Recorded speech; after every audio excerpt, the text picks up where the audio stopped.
ฮ้ยจูนอะไรติดฟันอ่ะอุบาทมากเหมือนลิงเลย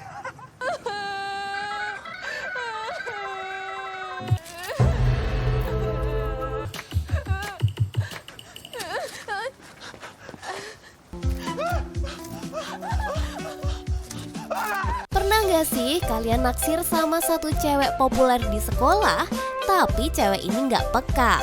Sampai-sampai semua yang mendekatinya dianggap teman biasa. Padahal sikapnya ini justru membuat pria makin tergila-gila. Dan di sisi lain ada satu cowok yang cupu banget. Dia berusaha ngedeketin tapi selalu kalah start dari orang lain. Seperti kisah film yang satu ini, inilah dia, Oh My Girl. Film ini dimulai dengan adegan dua anak SMA yang sedang jatuh cinta. Mereka bernama Pink dan Jun. Di sini Pink dengan berani mengungkapkan perasaannya kepada Jun lewat SMS. Dan Jun yang juga naksir menerima Pink sebagai pacarnya. Junก็ชอบเห็นนะ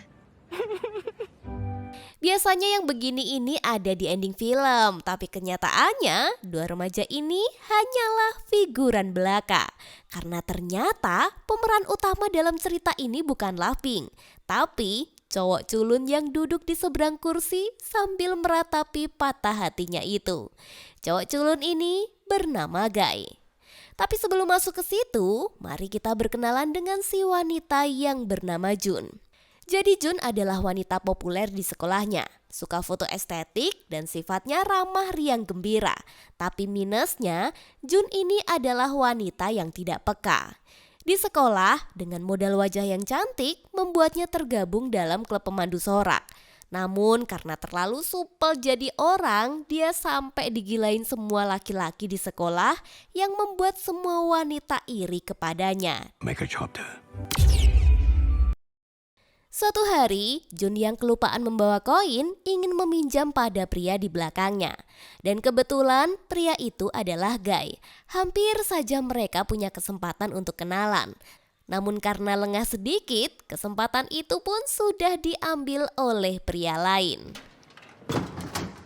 พี่เมย์เห็นพอดีเลย Di kesempatan yang lain, takdir membawa mereka bertemu lagi saat selembar uang 100.000 jatuh tepat di depan muka mereka. Ya kalau di film lain, meet cute-nya sih biasanya romantis gemes-gemes. Tapi kalau yang ini, mereka rebutan menangkap uang yang terbang itu.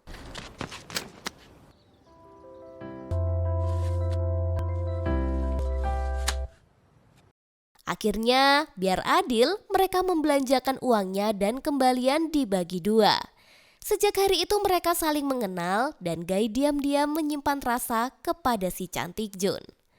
Hari berganti, Guy ini punya sahabat rasa saudara. Dia bernama Pink. Pink ini minta saran gimana sih caranya menyatakan cinta yang mudah, low effort, tapi punya kesempatan besar untuk diterima. Guy lalu bilang, ajak aja dia ketemuan dan kirimi dia pesan bahwa kamu naksir sama dia. Mendengar saran itu, Pink langsung mempraktekannya. Dan yang membagongkan, wanita itu adalah Jun, orang yang dia sukai. กายแอบสะใจและนี่คือจุดเริ่มต้นของเรื่องกายจะยิ่งชอบจูนมากขึ้นเรื่อย Sejak mereka jadian, Pink selalu mengajak Jun ke tempat tongkrongannya yang sekaligus jadi bertemu dengan Guy.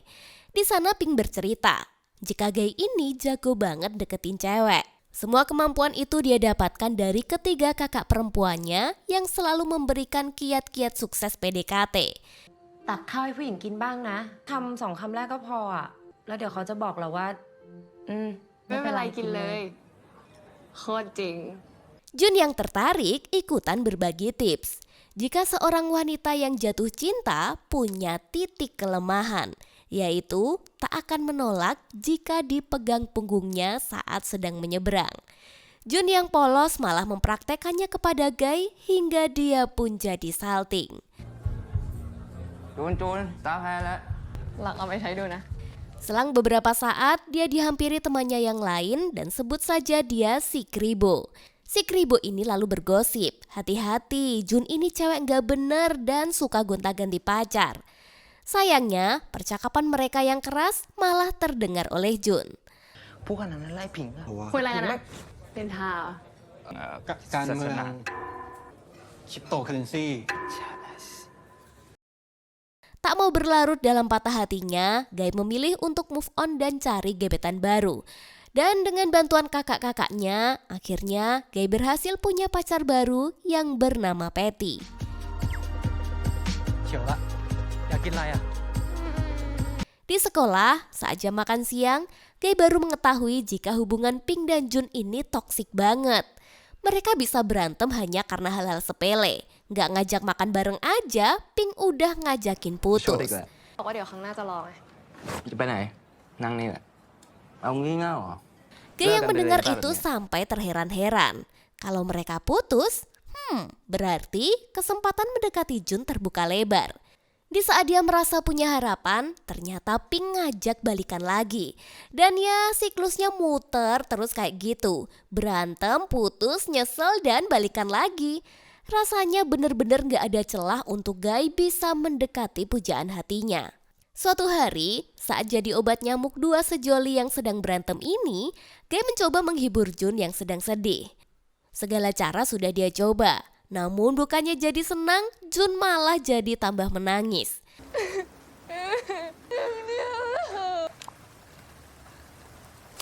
Ubahan มากเหมือนลิงเลย Di tengah-tengah kebingungannya, tiba-tiba kecoa nempel di kepala Jun sebagai penyelamat. Ya, meskipun sebenarnya takut setengah mati, tapi demi meraih perhatian sang pujaan hati, Guy pun rela menangkapnya dengan tangan kosong. Sejak hari itu, mereka pun saling berkirim pesan sepanjang waktu. Jun juga sudah tidak sedih dan membulatkan tekad tidak balikan lagi dengan Pink. Suatu malam, mereka datang bersama untuk menonton konser.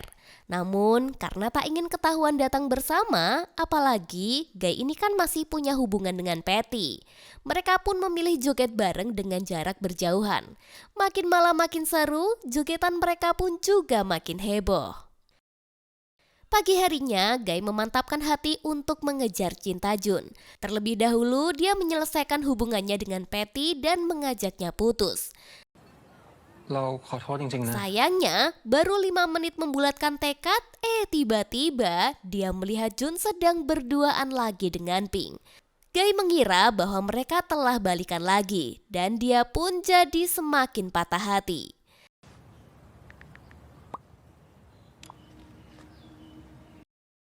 Malam itu dia menghabiskan waktu sendirian di kafe. Hati kecilnya berkecamuk, gak mungkin nih dia terus-terusan patah hati seperti ini. Guy pun harus move on dan coba mendekati wanita lain di area smoking. Tak diduga, saat mencoba basa-basi dengan si cewek, ternyata mbak-mbak ini naik ke area bebas merokok karena ingin kentut. Iya, kentut. อดค่ะ Jadi jelaslah gagal usahanya untuk mengajak berkenalan. Di saat yang sama, secara kebetulan Jun juga berada di sana dan terpingkal-pingkal melihat aksi PDKT Guy yang gagal total. Sudah tak punya muka lagi, Guy pun mencoba pergi dari kafe itu. Sayangnya, semesta tidak mendukung karena di luar sedang hujan badai. Jadilah Jun menggoda kepayahannya dalam mendekati เบอร์ cewek. อะไรอ่ะปวดตดเหรอ Guy yang tidak terima lalu menantang Jun minta nomor vokalis band yang sedang manggung di kafe itu. Jika berhasil, uang 100.000 pun menjadi taruhannya. นี่มึงไม่คิดอ่ะทำไมจูนมาคนเดียว Dia lalu memberi info yang benar-benar valid. Jika Jun ini sudah jomblo karena tadi pagi dia benar-benar menolak ajakan balikan Pink. Waduh, betapa payahnya Guy ini yang gak peka. Karena sekarang dia malah meminta Jun minta nomor cowok lain di kafe itu. Hujan sudah reda, Guy akhirnya mengambil kesempatan ini untuk mengantar Jun pulang. Apesnya, di tengah banjir itu ada bangkai tikus yang mengambang yang membuat sepatunya jatuh di kubangan air. Jun berbaik hati untuk mencarikan. Sayangnya, yang dia temukan malah sepatu swallow warna biru yang udah buluk. Namanya juga cinta, Guy pun tetap menghargai usaha itu dengan membawa pulang sepatu dan sendal yang sebenarnya bukan jodohnya. Di tengah perasaannya yang berbunga-bunga, ternyata si Kribo sengaja mengambil kunci kos milik Jun dan memasukkannya ke dalam tas Guy.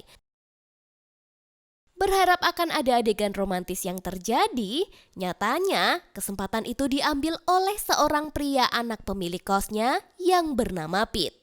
Melihat cewek sendirian di depan gerbang kos tentu tidak tega. Pete pun langsung bantu membukakan pintu. Dan inilah awal mula perkenalan mereka. Jun yang cantik membuat Pete jatuh cinta kepadanya. Bahkan saking kesemsemnya, Pete yang anak band mengundang Jun menyanyi di atas panggung. Sedangkan Guy yang malang hanya bisa meratapi kesedihannya. Kalau dibandingkan, jelaslah Guy ini kalah saing dengan Pete. Pete ini anak orang kaya.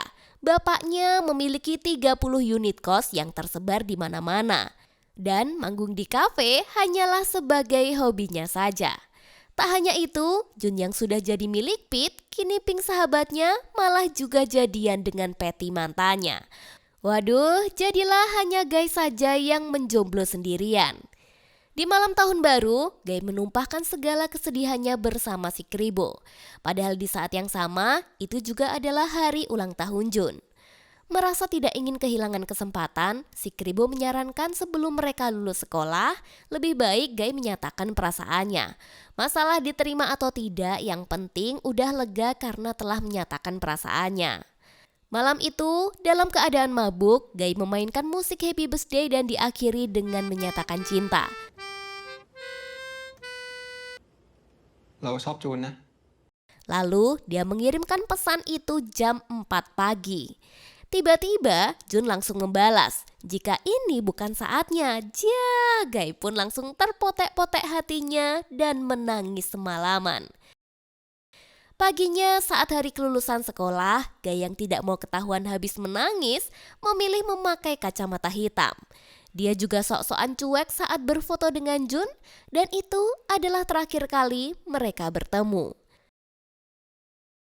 Setelah lulus SMA, Guy membuang semua kenang-kenangan bersama Jun dan bertekad untuk benar-benar move on. Kalau orang patah hati biasanya langsung potong rambut. Nah, itu juga dilakukan oleh Guy. Hari-harinya pun dihabiskan dengan bekerja sebagai kru film. Semua sih berjalan dengan normal. Dia juga beberapa kali dekat dengan wanita, tapi tidak ada yang seistimewa Jun.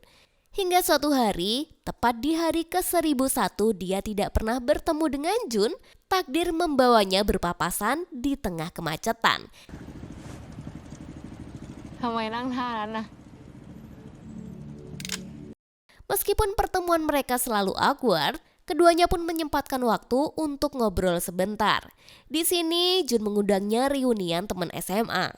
Awalnya Guy menolak, tapi karena yang mengundang adalah Jun, ia pun berubah pikiran.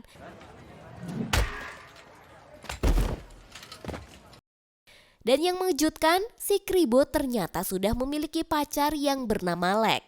Dan Lek ini adalah teman SMA mereka juga. Di pertemuan itu, Jun terlihat sangat cantik. Sayangnya, masih ada Pete di sana. Guy pikir dia sudah move on setelah tidak bertemu 1000 hari lamanya. Namun kenyataannya, ketika melihat Pete melamar Jun di depan semua orang, dia pun langsung hancur untuk kesekian kalinya. แต่งงานกับพี่นะ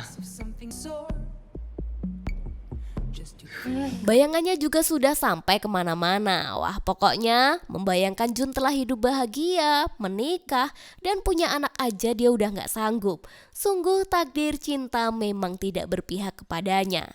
Namun tiba-tiba bayangan itu buyar ketika Jun tak mau menjawab di depan อ umum. อกไปคุยกันข้างนอก2 คนได้ไหมคะ ได้ครับ Guy dibuat benar-benar tidak bisa tidur. Dia lalu mencari cara gimana bisa mengetahui kelanjutan hubungan mereka. Di tengah malam itu, Guy menelpon Jun. Sayangnya, yang mengangkat adalah Pete dan mengatakan jika Jun lagi mandi. ตูน Waduh, อาบน้ำอยู่ครับ jadilah Guy yang canggung langsung beralasan jika tujuannya telepon adalah menawari pekerjaan sebagai bintang film. Padahal sebenarnya kantor Guy tidak sedang buka lowongan pekerjaan. เราไม่ค่อยมั่นใจเลยอะ ค่าตัว 80,000 สนใจปะ Alhasil paginya dia merayu Pak Sutradara untuk memasukkan Jun sebagai salah satu aktor film. ร้องไห้ได้เหรอ คนนี้ร้องไห้เก่งเป็นงานอดิเรกเลยครับ รู้ได้ไง Hari syuting pun tiba, Jun ini dimintai akting menangis, namun selalu gagal untuk meneteskan air mata. Karena tak juga berhasil, demi bisa mendapatkan air mata, sang sutradara mengatakan kata-kata pedas kepadanya. Ya berhasil sih nangisnya, tapi Jun malah kebablasan jadi baper dan meninggalkan lokasi syuting itu.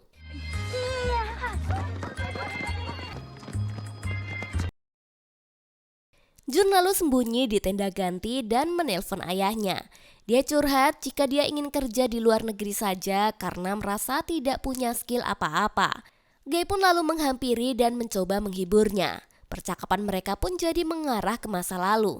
Dia bertanya, kenapa sih dulu Jun menolak cintanya? Apa alasannya?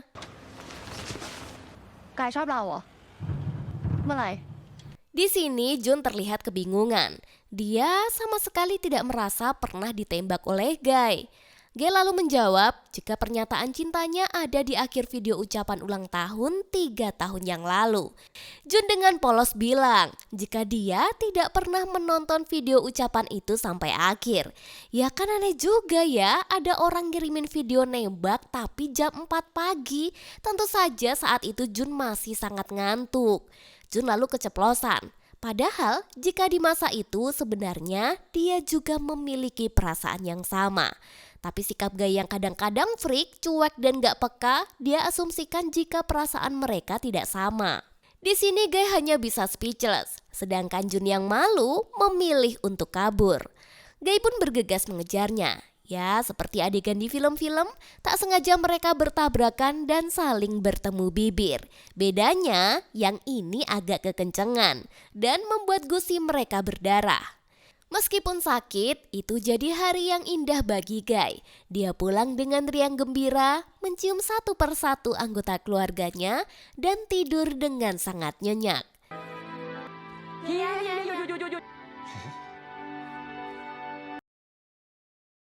Sejak hari itu dia berpikir keras untuk mencari kelemahan Pit agar bisa jadi alasan putus dengan Jun.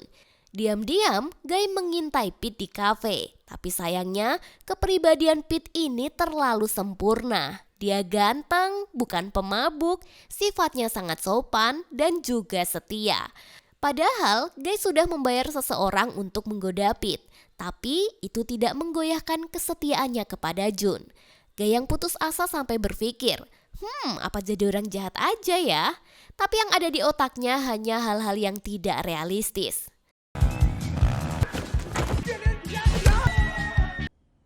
Tibalah hari ulang tahun Jun, meskipun saat ini Jun masih berpacaran dengan Pit, hatinya benar-benar penasaran dengan video yang pernah dikirimkan Gai kepadanya. Dia lalu minta file video itu kepada si Kribo. Namun dia juga cerita jika Pit sudah melamarnya dan cincin tunangan itu telah mengikat di jari manisnya.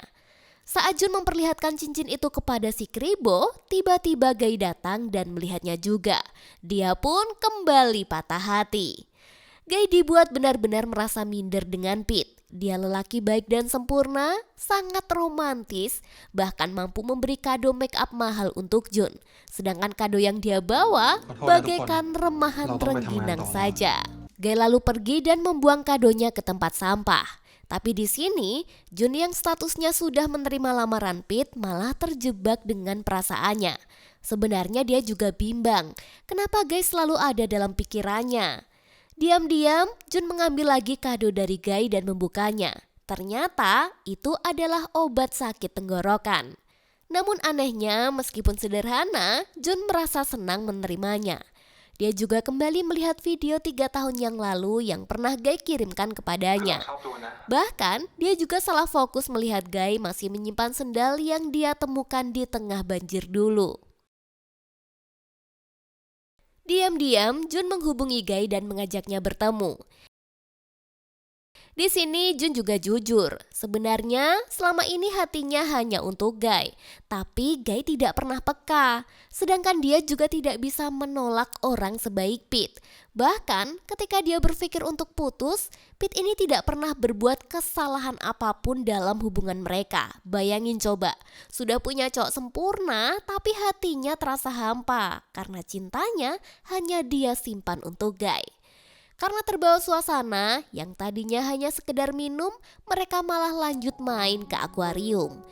Keduanya benar-benar menikmati waktu bersama dan sempat fotobox.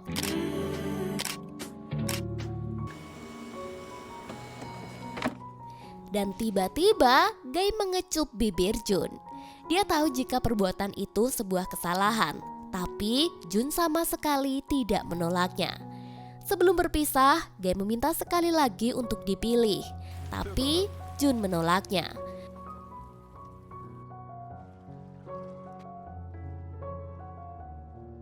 Malam harinya Jun membereskan hatinya.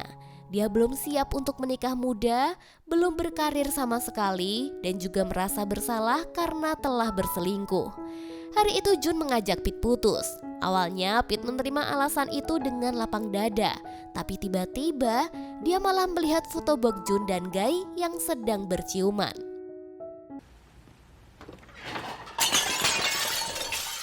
Ini เห็นแล้วก็พูดดิ อธิบายดิ Pete pun langsung marah dan patah hati, tapi nasi sudah menjadi bubur. Dan kini hubungan mereka benar-benar telah putus. Semenjak hari itu, Jun memilih pergi ke London dan mencoba peruntungan karir di sana. Tak lupa, dia juga menitipkan sepucuk surat untuk Guy. Dalam surat itu tertulis bahwa dia merasa bersalah dan tidak bisa mengerti siapa yang dia pilih dalam hatinya.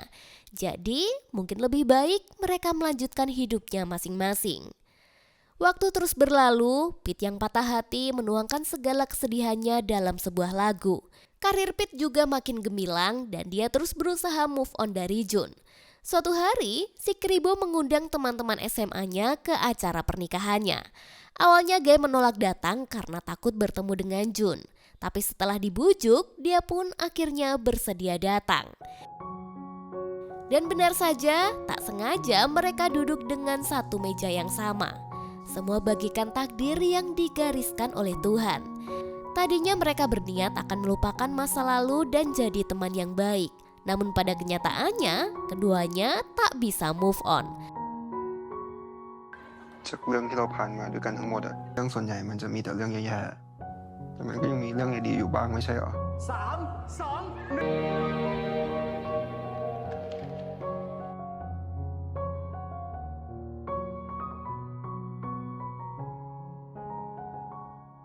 Apalagi Jun masih memakai obat semprot tenggorokan dari Guy. Ini seperti sinyal bahwa sepertinya semesta telah merestui hubungan mereka.